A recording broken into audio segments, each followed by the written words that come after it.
Ang kwentong ito ay hango sa totoong buhay. Karanasan ito ni Castro. Taong 1970, Alicia Isabela.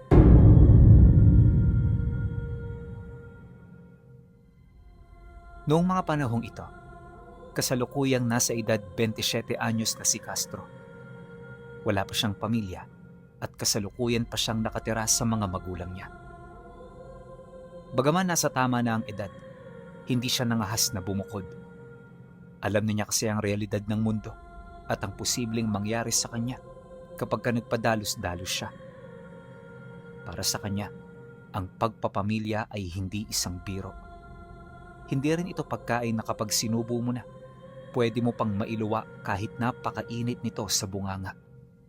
Kaya naman minsan, di ito sumagi sa isip niya. Nasaksihan niya kasi kung papaano maghikahos ang kanyang mga kaibigan magmula noong pinasok nila ang ganoong estado. Yung iba, halos wala ng panahon para sa kanilang sarili para lamang makapagbigay ng pangangailangan ng kanilang pamilya. Bagay na siya namang labis niyang ikinatakot. Ayaw niyang mangyari ito sa kanya, lalo pat ramdam na niya ang hirap na pinagdadaanan ng kanyang pamilya. At kagaya rin ng marami, si Castro ay may malaking pangarap. Gusto niyang makaahon sa kahirapan, magkaroon ng maraming salapi at marangyang pamumuhay. Yun bang wala ka nang aalalahanin pa, kundi kung papaano maging masaya sa araw-araw. Kaya naman para makamit ito, ginagawa niya ang lahat para makapag-ipon at makaahon sa kanilang estado. At dahil sa matinding pagmamalabis, kinasusuklaman niya ang anumang uri ng pagliliban sa kanyang mga diskarte. At kahit paulit-ulit na siyang pinapayuhan ng kanyang ama na makakasama ito sa kanyang kalusugan, hindi niya yun pinagtutuunan ng pansin. Hanggang sa isang araw, si Castro ay nagkasakit. Gustuhin man niyang magtrabaho, wala siyang sapat na lakas para gawin ito. Kaya kahit labag sa kanyang loob, pinili niyang lumiban sa pagsasaka. Habang nagpapahinga, dito na lumapit ang tatay niya. May mapungay itong mga mata na para bang meron itong gustong ilahad sa kanya. Alam mo anak, mas mahalaga ang kalusugan kaysa sa pangarap. Ingatan mo ang sarili mo dahil nagkakaedad ka na. Kailangan mo ring tanggapin ang katotohanan at realidad. Tandaan mo na kung para sa iyo ang tadhana, ibibigay at ibibigay ito sa iyo.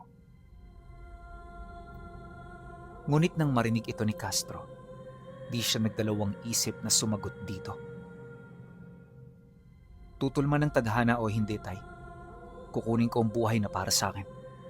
Ano man ang mangyari, ano man ang maging kapalit, gagawin ko yon. Dahil sa kanyang sinabi, hindi na sumagot ang kanyang ama.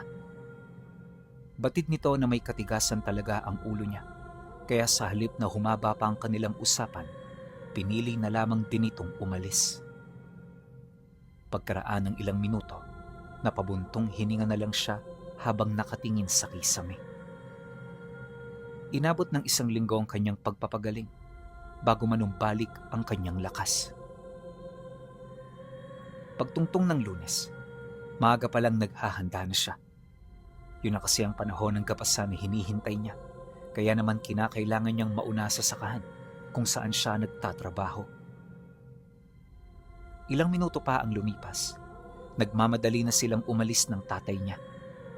Ang kaso, pagdating nila sa bahay ng may-ari ng lupa, kaagad silang hinarang ng mga tauhan nito.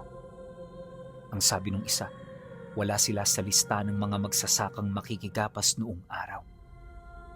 Dagdag pa nito na, utos ng may-ari na huwag magpapapasok ng kung sino-sino upang hindi sila makaabuso. Ngunit nang marinig ito ni Castro, hindi niya maiwasang umalma. Bukod kasi sa malaki ang ambag niya sa lupa, siya rin ang naging katiwala nito. Hanggang sa lumaki ang binhi ng palay na kanilang gagapasin noong mga oras na yon. Hindi rin maipagkakaila Nakilala siya ng mga bantay, kaya sa kanilang pag-uusap, may mga pagkakataong parang naiilang ito sa kanya. Manoy Bobet, baka naman ho pwedeng pakiusapan si amo. Sabihin nyo nandito ako. Parang awa nyo na. Kailangan ko kasi na magiging parte ko rito eh. Dahil sa kanyang pakiusap, kaagad namang sumunod ang isa sa mga bantay na kakilala niya. Pagpasok nito sa loob ng bahay, wala na silang ibang ginawa kundi ang maghintay. Pagkaraan ng kalahating oras, dumating ang may-ari. Medyo iritable itong lumalapit na parabang marami itong ginagawa. Kaya naman nang makita niya ito, dali-dali niya na itong nilapitan. Di pa man yun nakakapagsalita, mangiyak-ngiyak na siyang nakiusap na kung pwede ay pagapasin sila ng tatay niya. Subalit imbis na maawa ito, kaagad sila nitong pinaalis na parabang hindi sila nito kilala. Wika pa ng may-ari. Pasensya ka na, Castro. Trabaho lang to. Walang personal. Lumiban ka ng 1 linggo, kaya ang karapatan mo ay inalis ko. Hindi ko kailangan ng mga taong kagaya mo. Tamad at walang pakinabang. Dahil sa sinabi nito, nabalot ng kahihiyan ng kanyang pagkatao. Hindi na rin siya nakaimik, gawa ng halos hindi na niya alam ang kanyang gagawin. Maya-maya pa, iniwan na siya ng may-ari. Tinalikuran na rin sila ng mga bantay, kaya bago pa man maraming makakita, nagdesisyon na rin silang umalis. Pagbalik ng bahay, tulala siyang umupo sa labas. Hindi niya mawari kung ano pa ang gagawin nila, gayong alam na niyang wala na silang mapagkukunan ng libreng bigas. Nang mapansin naman ito ng tatay niya, kaagad itong lumapit upang siya ay payuhan. Pagsubok lang ito, anak. Manalig ka. Malalagpasan natin ito. Sa ngayon, ang kailangan mong gawin, huminga ng malalim at magdasal ng taimtim. Manalig ka sa itaas. Hinding-hindi niya tayo pababayaan. Ngunit nang marinig ito ni Castro, di siya rito naniwala. Alam niya na sinasabi lamang ito ng tatay niya para kahit papaano'y mapagaan ang kanyang loob. Pagkatapos ng kanilang pag-uusap, kaagad naman itong umalis. Sinubukan itong dumiskarte sa iba pang mga lupang malapit ng gumapas, pero hindi ito gaanong sinuwerte. Maging siya man noon ay sinubukan na ring lumapit sa iba, kaso wala ring tumatanggap sa kanya. Alam kasi ng mga ito na nagtatrabaho na siya noon sa dati niyang amo, kaya inisip nila na maaaring naghahangad lang siya ng mas malaki pang kita. At dahil dito, kung kaya't wala na sa kanyang naniwala. Sa loob ng ilang araw na paghahanap, kalaunan ay nagdesisyon na rin siyang sumuko. Para na siya noong nawala ng pakialam sa mundo dahil sa bigat ng problema na kanyang dinadala. At kahit marami siyang payong natatanggap sa kanyang mga magulang, tila bang hindi pa rin ito sapat. Ang pagnanasa ni Castro na makawala sa pagkagapos ay tuluyan ng nawala, dahilan para piliin na lang niya na magmukmok kesa kumilos. Nagtagal ng 1 buong buwan ng ganun niyang akto, hanggang sa maramdaman na ng kanyang pamilya ang bigat ng buhay dahil sa kawalan niya ng pakialam. Isang umaga paggising niya, nagdesisyon siyang maglakad-lakad. Malayo ang kanyang narating hanggang sa abutan siya ng tanghali sa daan. Pero imbis na magmadali na umuwi, nagdesisyon siya na maghanap ng pagtatambayan. Pagdating niya sa daan na kaharap ng palayan, dito niya nakita ang isang puno ng mangga. Payapa sa lugar na yon, kaya nagdesisyon siya na manatili roon pansamantala. Habang pinagmamasdan niya ang paligid, may nakita siyang lalaking papalapit. Bago ito sa kanyang paningin, kaya hindi niya yun pinansin. Pagharap nilang dalawa, nagulat siya nang bigla itong ngumiti. Yung ngiti ng taong yun, parang ngiti ng isang kaibigang matagal nang naghahanap sa kanya. Dala ng kuryosidad, kinausap niya ito ukol sa pakay nito. Ang buong akala niya kasi, Baka nagkakamali lamang yon ang inaakala sa kanya. Ano ho ang kailangan ninyo? Nang marinig nito ang kanyang sinabi, tsaka nito binawi ang matamis nitong ngiti. Ilang minuto rin yung tumitig sa kanya bago yon nagdesisyon na sagutin ang mga sinabi niya. Alam ko ang bigat na dinadala mo. Gusto mo ba ng buhay na hindi mo na kailangan magmakaawa sa may-ari ng lupa? Isang buhay kung saan ang pera ang lalapit sa'yo? Dala ng desperasyon, kagad nitong napukaw ang kanyang diwa. Hindi may pagkakaila na yun nga ang hinahanap niya, kaya nakahanda siyang gawin ng lahat para lamang ito ay matupad. Maya-maya pa, ipinakita ng lalaki ang isang maliit na batong itim na kumikislap sa ilalim ng sinag ng araw. Ang batong yon ay sinasabing mutya ng kayamanan, ang mutya na nagbubunga ng salapi at kayamanan. Nang makita niya ang bagay na yon, lahat ng pangarap na matagal nang nakabaon sa isip niya ay muling sumariwa. At sa pagpapatuloy ng kanilang pag-uusap, nalaman niya na hindi ito magiging kanya kung hindi niya ito paghihirapan. At para yon ay tunay niyang matangan, kinakailangan niyang maglakbay sa gubat ng hating gabi para hanapin ang mismong lugar na pinanggalingan ng mutya. Matapos itong mailahad ng lalaki, kagad nitong pinasalo sa kanya ang bato habang nagsasabi ng, Kung gusto mong matupad ang lahat ng inaasam mo, sundin mo ang mga payo ko. Alam ko namang gagawin mo ang bagay na yan. Dahil sa sinabi nito, hindi na siya nag-atubili pa. Noong mismong gabing yan, tinungo niya ang masukal na bahagi ng gubat. Habang hinahanap ang itinakdang lugar, isang malakas na kulog ang bumalot sa kalangitan. Nagsimula na rin noong umulan ng bahagya, ngunit ipinagpatuloy niya pa rin ang kanyang pag-usad. Sa gitna ng dilim, dala ng dulas ng daan, nahulog siya sa isang matarik na bangin. Habang nahuhulog, ang huling nadama niya ay ang pagbao ng matatalas na bato sa kanyang katawan at ang paglapat ng kanyang kamay sa malamig na batong itim na ibinigay ng lalaki. Kagad siyang nawala ng malay, ngunit sa halip na kamatayan, nagising siya sa isang silid na puno ng sutla at ginto.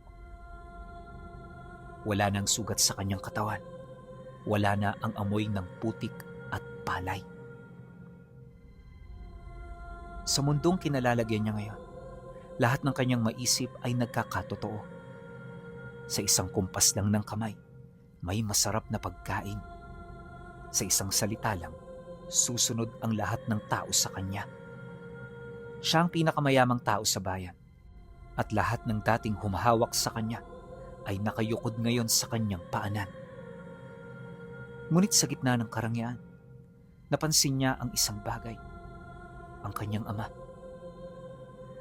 Sa mundong ito naroon ang kanyang ama, ngunit hindi ito nagsasalita. Nakatingin lang ito sa kanya ng may mapupungay na mata, ang mismong tingin na ibinigay nito noong siya ay magkasakit ng malubha.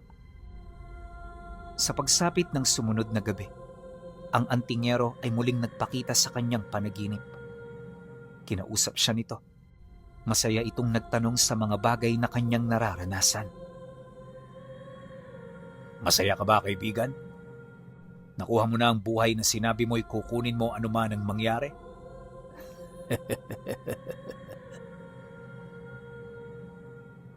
Nang marinig niya ang sinabi nito, hindi siya umimik. Sa halip pinagmasdan lang niya yon habang nag-iisip ng malalim. Kalaunan, doon niya napagtanto ang kapalit ng lahat ng ito. Ang mundong pabor sa kanya ay isang kulungan. Ang lahat ng tao sa paligid niya ay mga anino lamang na walang kaluluwa. Ang kanyang pamilya naroon nga, pero para itong mga estatwang walang buhay. At ang bawat gintong hawak niya ay unti-unting kumukuha ng kanyang kakayahang makaramdam ng tunay na ligaya. Doon, naalala niya ang habilin sa kanya ng tatay niya. Mas mahalaga ang kalusugan at kaluluwa kaysa sa pangarap, anak. Dahil sa sinabi nito, nagkaroon siya ng mga pagdududa sa mga magagandang nangyayari sa buhay niya. Alam niya sa kanyang sarili na hindi ito totoo dahil ang ganoong buhay ay hindi lamang nangyayari sa loob ng isang gabi. Kaya sa paglipas ng mga araw, si Castro ay palihim na hinanap ang lagusan pabalik ng tunay niyang mundo. Alam niya na lahat ng nakikita niya ay pawang mga pandaraya at wala itong katotohanan. Ayon sa kanya, nagtagal siya ng halos ilang buwan sa lugar na yon bago niya naunawaan kung saan naroon ang daan pabalik. At nang mahanap niya na ito, kagad niya itong pinasok kahit sa bawat gabi, mariin siyang binabalaan ng lalaking nagbigay sa kanya ng mutya ng kayamanan. Hindi naglaon, nang makapasok na siya sa lagusang yon, biglang nawala ang kanyang ulirat. At sa pagmulat niya, hindi na malambot na kama ng ginto ang nararamdaman niya, kundi ang malupit at matigas na lupa ng bangin. Ang hanging umiihip ay hindi na amoy ng mamahaling pabango, kundi amoy ng nabubulok na dahon at basang lupa. Sinubukan niya na igalaw ang kanyang kamay, ngunit bawat kumpas ay nagdudulot ng matinding kurot sa kanyang balat. Maya-maya pa, biglang nanlaki ang kanyang mga mata nang makita niya ang kalagayan niya. Ang kanyang mga binti at braso ay nakapulupot na sa mga baging at ugat ng ligaw na halaman. Ang mga ugat na ito ay tila naging bahagi na ng kanyang laman, sumisipsip sa kung anong natitirang buhay sa kanya. Ang kanyang balat ay tuyot, nanggigitata at punong-puno ng mga sugat na hindi gumaling, kundi naging uka na sa kanyang katawan. Sa puntong yon, napagtanto niya ang katotohanan. Ang ilang buwan na inakala niyang pananatili sa mundong pabor sa kanya ay maraming taon pala ang kinain sa tunay na mundo. Dahil sa kanyang mga naunawaan, hindi niya na halos mapigilan na mapaiyak. Hirap na hirap man sa ganoong sitwasyon, mas nanaig sa kanyang katawan ng matinding pagsisisi, dulot ng bunga ng kanyang mga ginawa. Habang umiiyak, pilit niyang kinalaga ng kanyang sarili mula sa bilangguang gawa sa mga baging at halaman. Inay! Itay!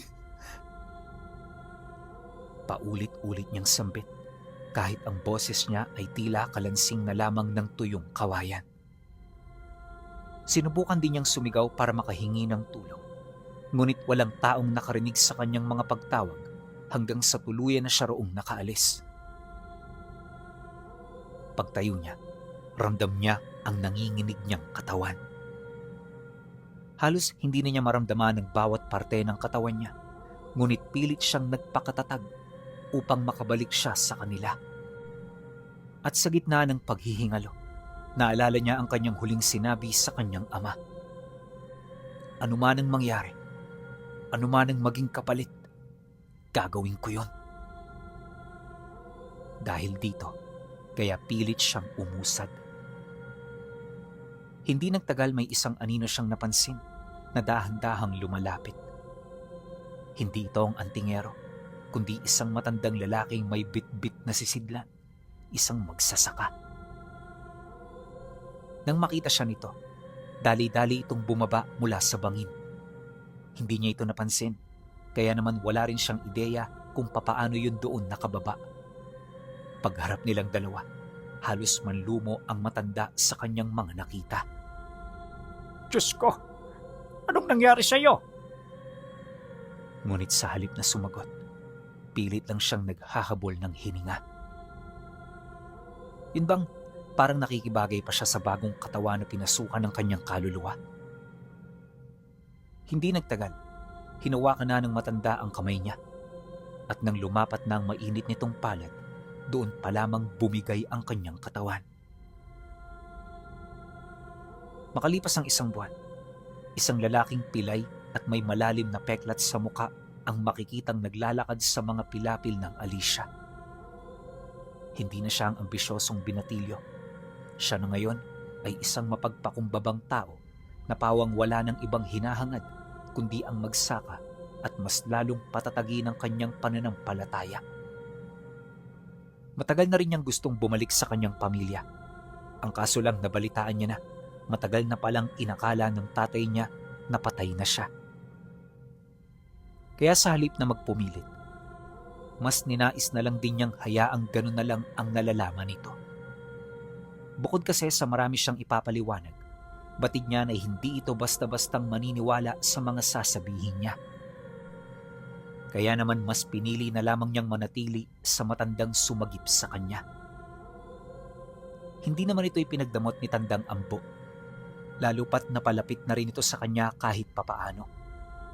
Akala niya nung una, ligtas siya sa piling nito, ngunit lingid sa kanyang kaalaman na ang matanda pala ay minsang naging kaibigan ng lalaking nagtraidor sa kanya. Isang gabi, habang umiinom sila ng tuba, napansin niya na parang hindi mapakali si Tandang Ambo. Dito makatingin sa kanya ng diretso, at ang mas nakakapagtaka, parang may malalim ito na problemang iniisip. "Mang Ambo, bakit ho?" Bungad niya habang umiinom. Nang marinig ito ng matanda, napabuntong hininga lang naman ito habang dahan-dahang ibinabaling ang tingin nito sa kanya. At pagpang-abot ng kanilang mga mata, dito na ito nagsimulang magsalita. Kaibigan ako ng sinasabi mong antingero na nagbigay sa iyo ng bertud. Nang makita kita, hindi yun pagkakataon, kundi matagal na talaga kitang hinahanap. Pero huwag kang magkakamali. Hindi ako katulad ng kaibigan kong yon. Matagal na kaming nagkahiwalay ng landas dahil sa mga masasama niyang balak. Ang mutya ng kayamanan ay napakaganda kung pakikinggan. Ginto ang layunin, pero hindi ito kagaya ng aasahan mo. Ito ay isang itlog na kailangang mapisa sa loob ng katawan ng isang taong may matinding paghahangad at inggit sa mundo. Ang pananatili mo sa kabilang mundo ay ang panahon kung kailan hinog na ang bertud sa iyong laman. At ang iyong pagmulat ay nangangahulugang tapos na ang iyong tungkulin sa kanya. Nakuha na ng kaibigan ko ang bertud, kaya ginugol ko noon ang lahat ng oras at pagkakataon para hanapin ka. Naniniwala ako na may sasaayos mo ang lahat ng ito. At anuman ang sinapit mo, Castro, ako na mismo ang humihingi ng tawad. Dahil sa ipinagtapat ng matanda, pakiramdam niya parang tumigil ang pag-ikot ng kanyang mundo. Gusto niyang ilahad ang kanyang mga nararamdaman noong mga sandaling yon, pero sadyang hindi niya alam kung papaano ito gagawin. Kaya sa halip na magsalita pa, napayuko na lamang siya habang humahagulgol sa pag-iyak. Sa puntong yun kasi, napagtanto niya na siya ang may kasalanan ng lahat. Dahil sa kanyang ambisyon, kaya siya nadaya ng kaibigan ni Mang Ambo. Wala rin siyang masisisi sa mga nangyari, lalo pat kagustuhan din naman niya ang lahat ng yon. Pagkaraan pa ng ilang minuto, tahimik na lang niyang tinungga ang tuba hanggang sa malasing na siya ng husto. Kinabukasan, nadatnan niya si Mang Ambo na naghahanda ng kanilang almusal. Kagaya ng lagi nitong ginagawa, inalok siya nito ng pagkain bago pa man siya makaupo sa hapag. Nang marinig naman niya ang sinabi nito, may pasasalamat niya itong tinanggap. Manong Ambo, sa tingin niyo ho, nasa na ngayon ang antingyerong nandaya sa akin? Dahil sa kanyang sinabi, bigla itong napahinto sa kasalukuyan nitong ginagawa. Maya-maya pa kagad itong lumapit sa kanya hanggang sa makaupo na rin yon sa kanyang harapan. Hindi ko rin alam, Castro. Pero nung magkasama pa kami, sinabi niya sa akin na gagawa siya ng panibagong mundo. Mundo na siya ang mamumuno at mundong walang makakatutol sa kanyang pagnanais. Matagal niya nang sinasamba ang mutya ng kayamanan. At para makuha ito, isinakripisyo niya ang lahat ng taong mahalaga sa kanya. Ganun siya katapat sa kanyang karga, kaya sila nagkaisa. Nabanggit din ito na ngayong buhay na ang mutya. Ang totoo nitong lakas ay dahan-dahan ng napapakinabangan ng dati niyang kaibigan. Ipinagtapat din ito na nagtatago lamang ang pangalan ng mutya sa kayamanan, pero hindi yun ang tunay niyang kapangyarihan. Dahil ang totoo nitong abilidad ay ang pagbuhay ng bertud ng mga demonyo at aswang. Sa pamamagitan nito, ipapasayo ng antingero sa mga taong malapit sa kanya upang gawin niya yung alipin. Sa sandaling pumaloob sa mga katawan nila ang bertud, hindi na sila magkakaroon ng kakayahan na tumutol sa lahat ng sasabihin at ipag-uutos nito.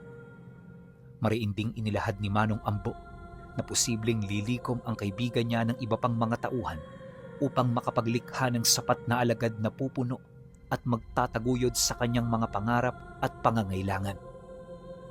Noon pa man, hangad na nito na makagawa ng bayan kung saan hindi lang siya bastang pinuno, bagkus siya ang hari ng lahat ng nasasakupan. Dahil sa sinabi nito, kagad niyang ipinagtanong kung meron ba silang magagawa upang ito ay mapigilan. Nang marinig naman ni Mang Ambo ang kanyang sinabi, sumagot lang naman ito ng, Ang pagpigil sa kanya ay nangangailangan ng napakalaking sakripisyo. Kinakailangan mong lipulin ang lahat ng taong tumanggap sa kanyang ibinigay na bertud. At sa gayong paraan, mapipigilan mo ang kanyang pinabalak. Ang tanong, paano mo naman yan magagawa? Isa ka lamang hamak na tao. Kahit ako nabigo na pigilan siya, ikaw pa kaya? Ngunit nang marinig niya ang sinabi nito, hindi siya kaagad nagpatinag. Alam niya sa kanyang sarili na lahat ng problema ay merong kasagutan. Naniniwala siyang may paraan para matalo ang nilalang at yon ay ang bagay na kinakailangan nilang malaman. Sa pagpapatuloy ng kanilang pag-uusap, inilahad nito sa kanya ang mga nangyari ilang taon bago siya bumalik sa mundo na alam niya. Marami siyang nalamang hindi kaaya-aya pinuno at wala siyang ibang naramdaman kundi ang matinding awa para sa mga nabiktima. Ngunit bali-balik ta rin man ang mundo, wala na siyang magagawa para maisalba ang mga ito. Lumipas ang mga araw. Naglakas loob si Castro na muling tumungo sa bayan kung saan siya lumaki at nagkaisip. Malayo na ang kanyang itsura sa dati, kaya ang pagtungo roon ay hindi na nakakabahala para sa kanya. Nang marating niya ang baryo, napansin niya na mas marami na itong tao kesa una. Marami na rin ang naging pagbabago at ang mga eskinitang minsang bumuo ng kanyang mga alaala ay halos hindi na niya matandaan pa. Dahil sa mga pangyayaring yon, pagkamangha ang unti-unting bumalot sa kanyang isipan. Bahagya ring nawala sa kanyang isipan ang kanyang misyon dahil sa mga kamangha-manghang lugar na kanyang nasilayan. Pagkaraan ng ilang minutong paglalakad, hindi niya namalayan na nakatayo na pala siya sa harapan ng bahay nila. Doon nakita niya ang kanyang ama, ang bunso nilang kapatid na masaya habang gumagawa ng mga gawain. Abala sa pag-uusap ang mga ito.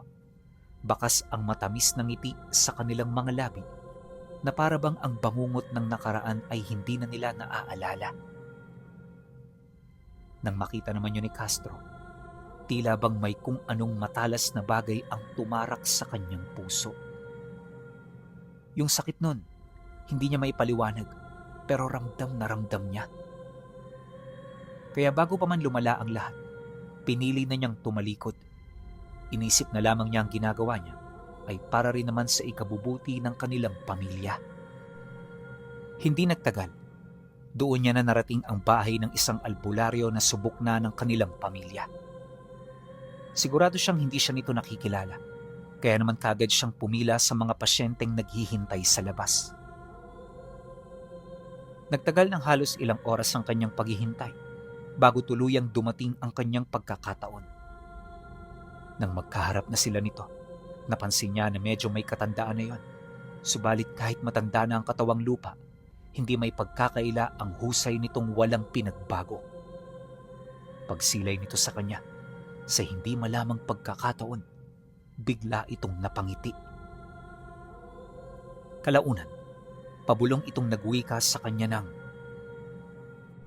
At ano naman ang pakay ng anak ng aking kaibigan? Nakikita ko sa mga mata mo na may malaking problema kang dinadala. May kaugnayan ito sa isang malaking tao.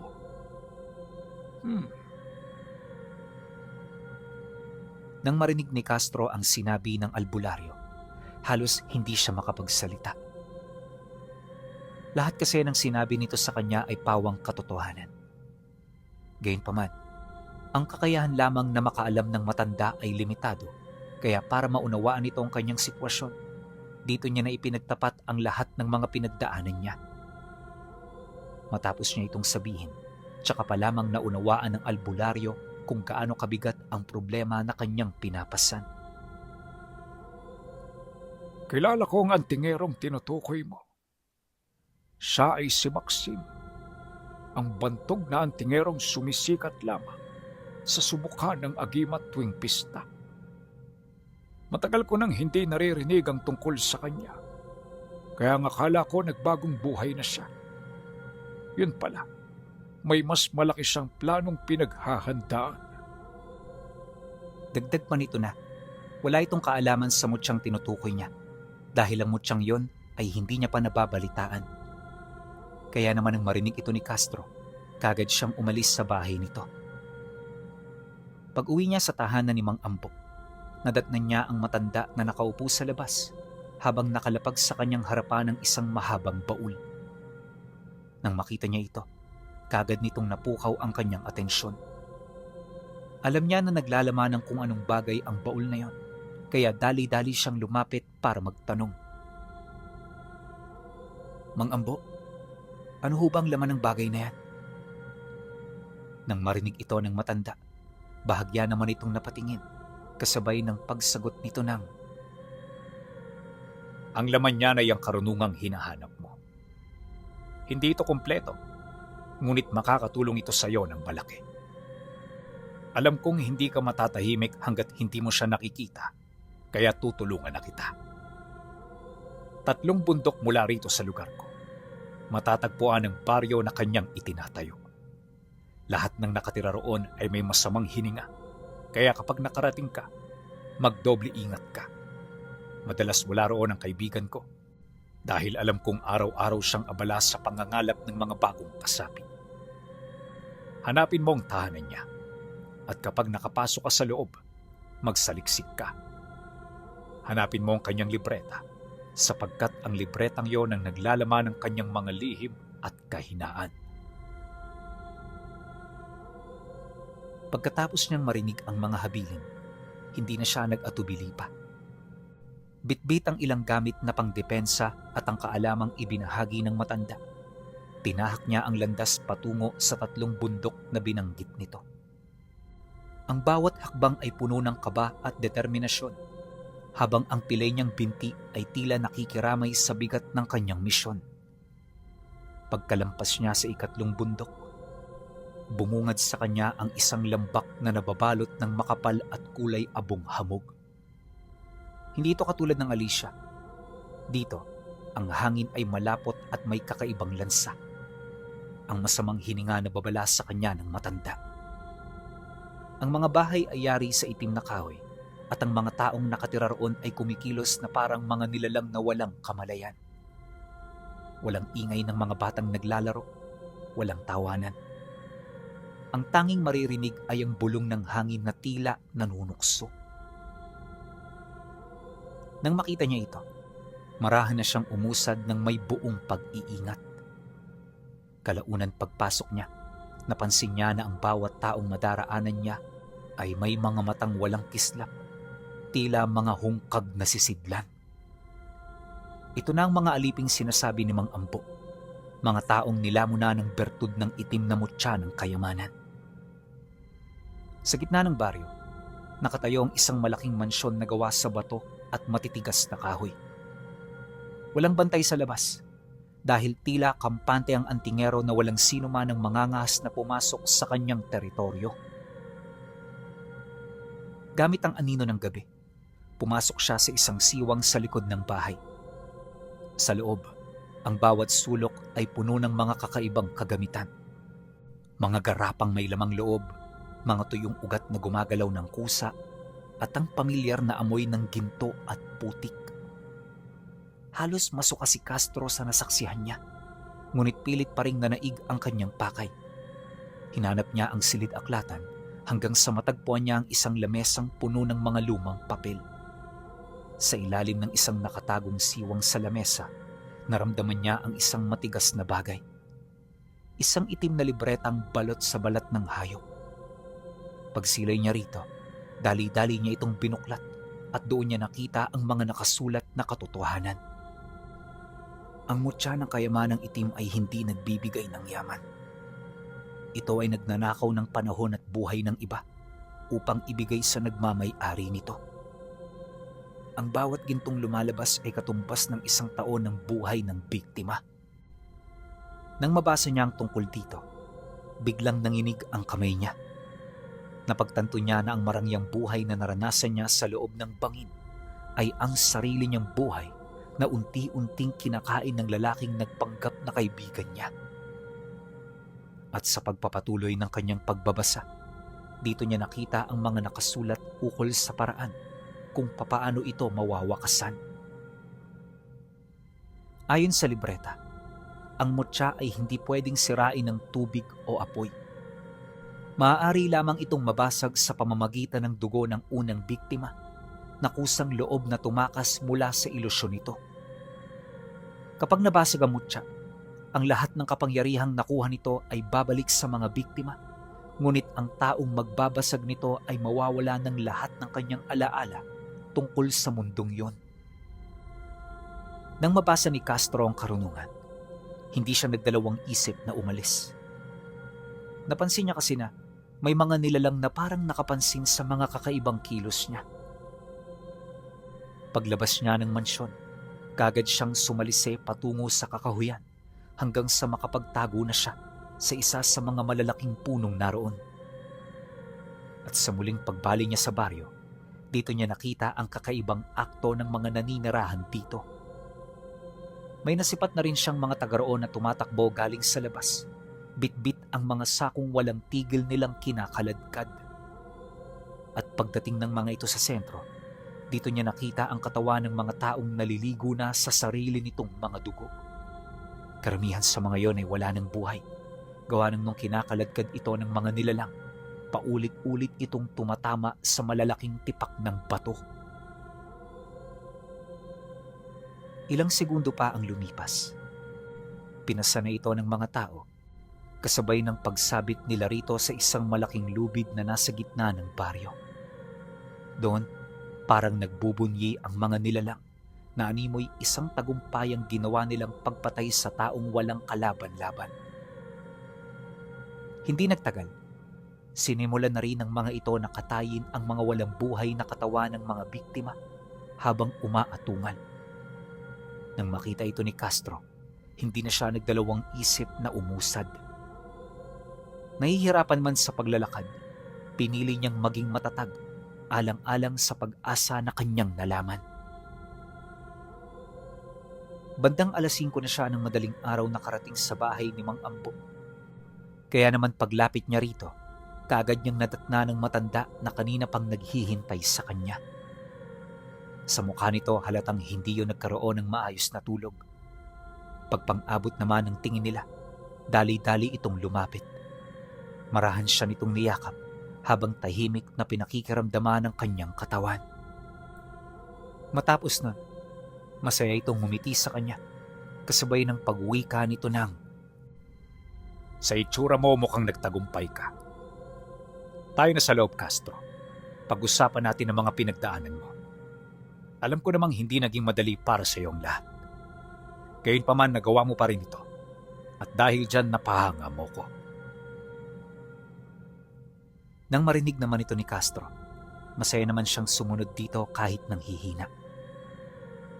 Pagpasok nila sa loob ng bahay, dito niya napansin ang mabilis na pagsara ng matanda sa lahat ng bintanang nakabukas. At nung baluti na ng dilim ang loob ng tahanan, dito na ito lumapit sa kanya, bit-bit ang isang gaserang may maliit na siga. Alam kong hindi ka komportable sa ganitong estado ng pag-uusap. Pero magtiwala ka sa akin. Ito lang ang tanging paraan upang walang makarinig sa lahat ng bagay na iyong sasabihin. Pagkasambit nito ni Mang Ambo, tsaka ito muling tumayo para kumuha ng kape. At pagkaraan ng ilang minuto, dito na rin niya ikinuwento ang lahat ng kanyang mga pinagdaanan. Maigi itong pinakinggan ng matanda hanggang sa maunawaan na nito ang lahat. At nang mailahad na niya ang mga bagay na kinakailangan nitong malaman, tsaka niya dinukot ang libreta na kanyang nanakaw. Pag-abot niya nito sa matanda, dito niya nakita ang pagkagulat sa mukha nito na parabang hindi ito makapaniwala sa nasisipat ng kanyang mga mata. Ilang minuto rin yung sinaliksik ng matanda bago niya yung tuluyang binuksan. At habang binabasa nito ang bawat laman ng libreta, tsaka naman itinuon ni Castro ang kanyang wisyo sa pagkakape habang nag-iisip ng mga susunod na hakbang nila. Inakala niya kasing dito na magsisimula ang kanilang paghihigante, ngunit ang hindi niya alam, isang mautak na tao ang kanyang pinagnakawan. Pagkaraan ng halos 1 oras na pagbabasa, bigla na lang silang nagulat nang may lumabas na malaking alupihan sa loob ng balat ng hayop na nakabalot sa libreta. Ang insektong yon ay dali-daling nalaglag hanggang sa sumingit na ito sa dingding ng bahay at hindi na nila yon nakita pa. Dahil sa pangyayari, katakot-takot na kaba ang naramdaman ng matanda. Alam ni Mang Ambo na ang insekto na kanilang nakita ay hindi pangkaraniwang nilalang dahil maaari itong tagasunod ng antingerong kanyang pinagnakawan. Sa sobrang pagkagulat napatayo si Mang Ambo, halos maitapon ang kape dahil sa panginginig ng kamay. Sinundan din ito ng animoy paghihingalo ng apoy ng gasera kahit wala namang umiihip na malakas na hangin. Castro, ang alupihang yon, hindi yun basta insekto. Yon ang matanggala ni Maxim. Sa oras na lumabas yun sa libreta, nalaman na niya ang ating lokasyon. Alam na niyang nasa atin ang kanyang lihim. Pagkasambit ni Mang Ambo ng mga katagang yon, dali-dali itong naghukay sa sahig para itago ang libreta. At nang magawa niya ito, kaagad niyang binuksan ang mga bintana at pinto upang lumanghap ng sariwang hangin. Naging payapa naman ang araw na yon, pinuno. Ngunit ang kanilang mga loob ay parang mga isdang binubulabog. Hindi sila mapakali, lalo pat alam na nila ang mga katotohanang mangyayari sa mga susunod na gabi at araw. Pinaghahandaan na rin ito ng matanda, ngunit batid niya na hindi yun sapat. Pagsapit ng gabi noong mismong araw, di pa man sila nakakapaghapunan, isang malakas na kalabog ang yumanig sa buong bahay. Ang mga dingding na kawayan ay tila nagre-reklamo sa bigat ng kung anong puwersang tumatama sa labas. Mula sa siwang ng bintana, nakita nila ang hamog na kulay abo, ang hamog mula sa 3 bundok na mabilis na bumabalot sa paligid ng tahanan ni Mang Ambo. Dahil dito mabilis namang kumuha ng armas ang matanda habang nagsasalita. Wala na tayong oras. Ang sabi sa libreta, ang dugo ng unang biktima ang magwawakas sa mutya. Ikaw yon, Castro. Pero hindi sapat na patak lang. Kailangan mailapat ang iyong dugo sa mismong puso ng mutya. Nang marinig niya ang sinabi nito, halos hindi siya makasagot. Maging siya man kasi, aminado na yon ang unang beses na mapapasabak siya sa ganoong panganib. Sigurado rin siya na wala siyang magagawa, lalo pat isa na siyang pilay. Maya-maya pa, bigla silang napahinto sa kanilang pagkilos nang tuluyan ng mawasak ang pintuan ng bahay. Hindi si Maxim ang pumasok, pinuno, kundi yung mga taong nakita niya sa lambak, ang mga aliping walang kaluluwa. Ang kanilang mga mata ay purong puti at ang kanilang mga hininga ay amoy nabubulok na patay. Pagsilay nito sa kanila, bigla itong umatungal kasabay ng buong lakas nitong pagsugod. Si Castro kahit pilay, nagawang kumilos ng maliksi para lang iligtas ang kanyang buhay. Habang umiiwas, si Mang Ambo naman ang sumalubong sa buong puwersa ng mga ito. At sa kasagsagan ng kanyang pagpigil, muli itong lumingon kay Castro kasabay ng pag-uwika nito ng, Huwag mo akong intindihin. Unahin mo ang sarili mo. Tumakas ka na! Nang marinig niya ang sinabi nito, hindi siya nagdalawang isip. Alam niya nakakarguhin niya ang konsensyang yon, pero alang-alang sa kagustuhan niyang mabuhay, hindi niya na ito pinansin pa.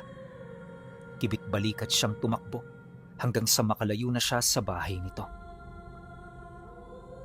Pagdistansya niya sa tahanan ni Mang Ambo, nakita niya ang bahay na parang walang nangyayari. Tahimik ito hanggang sa biglang lumabas ang matanda na sumisigaw habang nilalapa ng 2 aswang ang magkabilaan niyang balikat. May mga nakakagat na rin sa kanyang binti, kaya literal na wala na itong magawa upang isalba ang kanyang sarili. Ilang segundo ang dumaan, si Mang Ambo ay tuluyan ng bumagsak. Doon, pinagtulungan na ito ng mga aswang hanggang sa magawa na nilang mahiwa ang tiyan nito. Bagamat buhay pa si Mang Ambo, mabilis nilang hinukay ang lahat ng laman loob nito hanggang sa maabot na nila ang puso. Pagkatapos nun, tsaka nila tinapon ang labi nang makuha na nila roon ang lahat ng pakinabang. Di na rin siya nito hinanap. Animoy nakatuon lang ang utos nito sa pagpatay sa matandang nangahas na basahin ang libreta ng dati nitong kaibigan. Paglayo ng mga nilalang, kagad namang tumahimik ang paligid at si Castro naman naiwan sa kanyang pinagtataguan, tulala at halos hindi alam ang gagawin. Batid niya na wala na siyang matutuluyan at ang tanging pinakamagandang paraan upang maisalba ang kanyang buhay ay ang bumalik sa kanyang mga magulang. Mahirap itong desisyon para sa kanya, ngunit wala na siyang pagpipilian. Ilang araw din niya yung pinag-isipan bago siya nagkaroon ng lakas ng loob. At nang makalikom na siya ng lakas, tsaka siya nagdesisyon na bumalik sa kanyang mga magulang. Kinakabahan man, pinili niyang magtiwala sa kanyang ama na tunay na nagmamahal sa kanya. Pagtungtong ng umaga, lumabas si Castro mula sa loob ng kakahuyan. 4 na araw siyang namuhay doon, nagmamasid at nakikiramdam kung sakali mang may mga nilalang na humahabol sa kanya. At nung mapagtanto niyang wala, tsaka na siya naglakas loob na lumabas. Pagkaraan ng ilang minutong paglalakad, hindi lang kaba ang namumutawi sa kanyang katawan. Sinasabayan din ito ng takot dahil sa posibleng pagkadamay ng kanyang mga magulang sa kanyang gagawing pagtatapat. Alam niya na isa yung sugat, ngunit dahil sa kanyang kalagayan, hindi may pagkakaila na kinakailangan niyang magkaroon ng karamay. Maya-maya pa, nang makita niya ang bahay nila, tsaka bumuhos ang kanyang emosyon. Gusto niyang magpatuloy, ngunit may kung anong tanikala na pumipigil sa mga paa niya. Hanggang sa ang kanyang ama na mismo ang makakita sa lugar kung saan siya nakatayo. Unang tingin pa lang nito, may halo na yung pagdududa, kaya naman bago pa siya nito mamukaan, dali-dali siyang tumalikod para maglakad. Subalit di pa man siya nakakalayo, doon niya na narinig ang boses nitong tumatawag sa kanyang pangalan. At dahil dito, kung kaya't nagsimula na ring manigas ang kanyang katawan. Kalaunan napansin na lamang niya na nakatayo na ito sa likuran niya, marahang tinatawag ang pangalan niya. Castro, anak?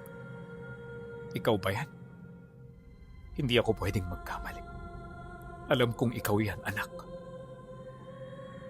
Dahil sa sinabi nito, dahan-dahan na siyang napalingon. Habang ginagawa niya ito, matinding panlulumo at lungkot ang kanyang naramdaman. Pagharap niya rito, tsaka na niya hindi napigilan ang kanyang emosyon.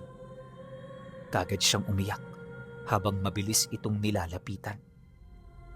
At nang magkayakap na silang dalawa, tsaka niya ipinagtapat sa kanyang ama kung gaano siya kasaya na muli itong makita at makausap.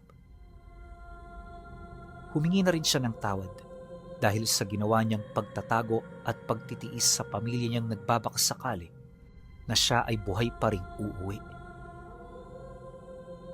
Sa kanilang pag-uusap, inilahad niya sa tatay niya ang naging rason ng kanyang pagtatago. Matapos niya itong ilahad, napansin niya na tahimik lang itong nakikinig sa kanya. Walang bakas ng galit, puot, kundi purong pang-uunawa lamang. Hindi na mahalaga ang mga nangyari sa iyo, anak. Ano man ang problema mo, magkasama natin niyang haharapin. Hindi kita iiwan at hindi ko hahayaan na muli kang mawala sa amin. Nang marinig naman yun ni Castro, doon pa lamang niya naramdaman ang kapanatagan na matagal na niyang hinahanap. Alam niya na hindi siya hayaang mawala ng kanyang ama at naniniwala siyang gagawa ito ng paraan para maisalba ang kanilang pamilya. Pagkaraan ng ilang araw, naging abala ang tatay niya sa paglapit sa mga taong may alam sa lihim na karunungan. Ipinakilala siya nito para malaman ng mga ito kung ano talaga ang totoong nangyayari. At nang marinig naman ng mga antingero ang kanyang sinabi, hindi nito maiwasang mapaisip. Ilang araw din silang naghihintay bago nila makuha ang sagot nito sa hinihingi nilang tulong. Awa naman ng Diyos, hindi sila tinalikuran ng 5 antingerong nilapitan ng kanyang ama. Kinagabihan matapos nilang makuha ang sagot ng mga ito, sabay-sabay itong tumungo sa kanilang tahanan. Pumunta yun doon hindi para makipag-usap, kundi para maglagay ng mga pangontras sa paligid ng bahay. Agor, delikado ang kalaban niyo ngayon. Nabalitaan na namin ang tungkol sa antingerong yan. Pero lahat ng yon ay nananatili lamang na agam-agam. Pero ngayong narinig na namin ang salaysay ng anak mo, sigurado na kami na totoong lahat ng aming mga narinig. Kaya naman ang pagtulong sa inyo ay hindi lang para sa sarili ninyong benepisyo, kundi para na rin sa mga taong napeperwisyo nito. Wika ng isa sa mga antingerong malapit sa kanyang ama. Nang marinig naman nila ito, taus-puso sila ritong nagpasalamat. Bagaman may takot pa, batid ni Castro na ligtas na sila sa piling ng mga antingerong yon. Naniniwala rin siya na hindi ito basta-bastang matatalo ng kanilang mga kalaban dahil sa angkin nitong lakas at kakayahan. Kaya naman kahit papaano napapayapa nito ang magulo niyang puso. Pagkaraan ng ilang oras, nang lumalim na ang gabi, kasalukuyan na silang nasa loob ng bahay, bit-bit ang mga armas na ibinigay ng mga tumulong sa kanila. Si Castro, bagamat pilay, hindi niya piniling magtago kasama ng nanay at mga kapatid niya. Ayon sa kanya, kung mamamatay ang mga ito, mas pipiliin niyang sumama kaysa muling tumakbo para iligtas ang kanyang sarili. Nabanggit din niya na pagod na siyang magtago, kaya sa mga oras na yon, kaharapin na niya ang takot at bangungot na matagal na niyang tinatakasan. Nang marinig naman ito ng mga antingero, mangha at pagkabilib ang naramdaman nila. Hindi nila sukat akalain na may ganun pa siyang tapang sa kabila ng mga pinagdaanan niya. Maya-maya pa, nang makapagpakalat na sila ng mga pangontra, dito pa lamang nila narinig ang atungal ng mga nilalang hindi kalayuan. Alam nila Castro na mga alipores na ito ni Maxine na posibleng matagal nang sumusunod sa kanyang amoy. Hindi naglaon, ang mga atungal ng mga nilalang na yon ay biglang nawala. Akala nila pumunta ito sa kung saan, pero pagkaraan lamang ng ilang segundo, biglang kumalabog ang bubong ng bahay nila. Sinabayan ito ng mga pag-aangil at mabilis na pag-usad ng mga nilalang na parabang naghahanap ito ng daan para makapasok. Nang marinig naman yon ng mga antingero, kagad itong kumilos. Gamit ang kanilang mga talibong, inundayan nila ng saksak ang mga bubong hanggang sa mabutasan na nila ito. At nang makapaglikha na sila ng butas, tsaka pa lamang sila nag-usal ng mga pantigalpo. Inihip nila yun doon para itaboy ang mga nilalang sa labas. Pagkatapos tsaka nila narinig ang pag-atungal ng mga ito habang mabilis na kumakaripas papalayo. Mag-iilang minuto rin yung dumistansya sa bahay nila, tahimik na nagmamasid sa mga posibleng mangyari. Hindi nagtagal, nang mawala na ang tigalpos sa hangin, muli na naman itong bumalik. At nang mapagtanto ito ng mga antingerong tumulong sa kanila, tsaka na ito nagdesisyon na lumabas. Batid nila na hindi titigil ang mga nilalang hanggat hindi nila ito napapaslang. Naniniwala rin ng mga ito na utos siya ng Panginoon nila, kaya wala na silang nararamdamang anumang takot sa katawan. Dahil sa sinabi nito, kaagad namang naghanda ang 5. At sa muling pagsugod ng mga aswang, di na ito nagdalawang isip na buksan ang pintuan. Paglabas ng grupo, kaagad itong isinara ng tatay niya habang siya naman tulalang nakatayo malapit sa may pinto. Yung takot niya noon di niya na nararamdaman dahil mas malakas na ang pintig ng presensya ng kamatayan. Kalaunan, pagsugod ng mga aswang, dali-dali silang sumilip sa siwang para magmasid. Doon nakita nila ang mga antingero na walang takot na nakikipaglaban sa mga aswang na may kakaibang anyo. Hindi ito nakatayo kung maglakad pinuno, ngunit napakabibilis at napakaliliksi ng mga ito. May mga pakpak din ng iilan sa kanila na parabang nahati sa 2 puwersa ang kanilang grupo. Bakas din sa kanilang mukha ang pagiging halang, indikasyon na handa silang pumatay ng walang awa. Ngunit imbis na magpatinag ang mga antingero, buong tapang nila itong kinaharap. Hindi sila natakot, dahilan para magawa nila ang kanilang nais. At sa pagpapatuloy ng kanilang pakikipaglaban, dito nila nakita ang husay ng mga ito. Saksi si Castro kung gaano kahusay ang mga antingero na parabang sanay na sila sa ganoong gawain. Sa loob ng kalahating oras, nagpatuloy ang kanilang pagtutuos hanggang sa kalaunay nakita na nila kung papaano katayin ng mga antingero ang mga aswang na natitira. At nang maubos na nila ito, tsaka ito bumalik sa loob ng bahay nang walang anumang kalos sa katawan. Ngunit kahit madali nila itong nalipol, ang mga mata nila ay may bakas ng matinding pag-aalala. Kaya pagpasok nito sa loob, mahinahon niya itong tinanong kung bakit sila nagkakaganon sa kabila ng tagumpay nila. Nang marinig naman ng antingero ang kanyang sinabi, napabuntong hininga lang naman ng mga ito habang sumasagot ang isa sa kanila ng, Dahil hindi pa ito ang katapusan, kundi ito pa lamang ang simula. Marami pang mangyayari at ang mga nilalang ngayon ay pawang patikim pa lamang sa atin. Pagkasambit nito ng mga katagang yon, kaagad sila nitong iniwan. Dali-daling tumungo ang mga ito sa kusina upang magpahinga't uminom ng tubig. Ilang minuto rin silang nagtagal sa lugar bago sila bumalik. Lumipas ang gabing yon, hindi pa rin nakampante ang mga antingero. Oras-oras silang naglilibot, maiging pinag-aaralan ng lupa, gayon din ang simoy ng hangin mula sa mga bundok kung saan ang galing ang mga nilalang. Ngunit sa loob ng 3 araw, walang nangyaring kakaiba. Ang baryo'y naging mapayapa at walang bakas ng kahit na anong kadiliman at kasamaan. Nagpatuloy ang pangkaraniwan nilang buhay, dahilan para hindi na sila makaramdam ng anumang pag-aalala. Akala noon ni Castro tinalikuran na sila ng mga aswang. Pero ang hindi niya alam, pinag-aaralan lang pala nito kung papaano sila mapapasok. Wala rin silang kaide-ideya na ang kalbaryo ng buhay nila ay malapit nang dumating. Pagtungtong ng Biyernes, umaga pa lang hindi na maganda ang simoy ng hangin. Wala namang paparating na bagyo pero ang kalikasan ay parang nagpapahiwatig ng isang malakas na delubyo. Kaya naman ang maramdaman ito ng mga antingero, kaagad itong nagpulong upang pag-usapan ang mga ginawa nilang paghahanda. Nagtagal ito ng ilang oras bago nila mapagkasunduan ang kanilang mga misyon.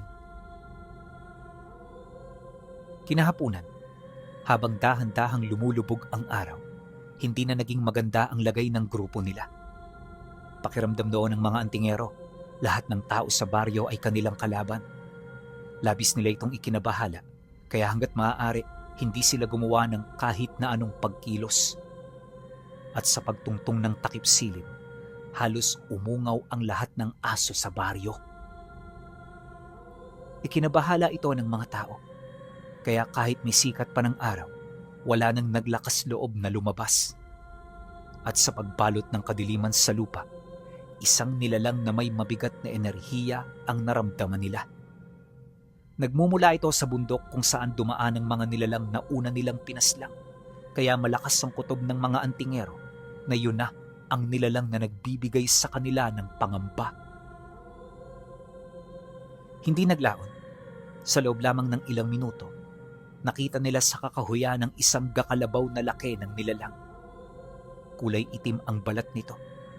May mga kamay ito na parang sa unggoy at may malaki itong pangangatawan. Malayo sa tao ang kanyang itsura at kung titingnan, para itong halimaw na nagmula sa impyerno. Alam nila na matatag ang katawan at resistensya nito, kaya naman hindi na ito pinahintulutan ng mga antingero na makalapit. Paglapag pa lang ng nilalang ilang metro ang layo sa kanilang bakuran, umatungal ito ng malakas kasabay ng buong puwersa nitong pagsugod. Nang makita naman ito ng mga antingero, hindi ito nagdalawang isip na lumabas. Kagad nilang kinaharap ang nilalang, ngunit nang magkasubukan na sila ng lakas, napagtanto ng mga antingero na hindi yon ang nilalang na madali nilang mapapaslang. Sa loob ng ilang minutong pakikipagtuos, marami na silang sinubukan para lamang mapaslang ito. Ang kaso lang pinuno, masyado itong malakas. Napapagaling din ito ang kanyang mga sugat ng mabilis at hindi ito basta-bastang nanghihina. Dahil sa ganun itong abilidad, kung kaya't hirap na hirap ang mga antingero na makahanap ng paraan kung papaano ito matatalo hanggang sa magtamo na ng galos ang isa sa kanila. Akala nito simpleng sugat lamang ang bagay na yon. Pero hindi nito alam, may mga kaakibat pala yung lason. Segundo lang ang tumagal, bigla itong bumagsak sa lupa nang naghihingalo. Mabilis siyang nanghina hanggang sa tumigil na ang paghinga nito. Nang makita naman yon ng mga kasama nito, kagad silang nakaramdam ng takot at matinding galit. Sinubukan nilang manatiling kalmado pero ang nangyari sa kasama nila ay labis nilang dinibdib. Hindi nila yun matanggap sa puntong gusto nila itong magkaroon ng agarang hustisya. Kaya naman ang mga naging pagsugod nila ay hindi na nila gaanong pinag-isipan hanggang sa isa na naman sa mga kasama nila ang nabiktima. At nung bumagsak na ito, nagpatuloy ang pagpaslang ng nilalang sa mga antingero hanggang sa wala na ritong matira. Iniwan niya yung mga bangkay na. Wala siya roong kinuha na para bang buhay lamang ng mga itong kanyang ipinunta. At magmula noon pinuno, ang nilalang na yon ay hindi na niya nakita pa. Di man si Castro sigurado, malakas ang kanyang kutob na yon ang antingerong nandaya sa kanya. Gayunpaman, sa kabila ng kanyang hinala, pinili na lamang niyang ibaon sa limot ang lahat. Bilang isang taong pilay, kumbinsido siya na hindi niya matatalo ang bantog na antingerong si Maxim at ang mutya ng kayamanan.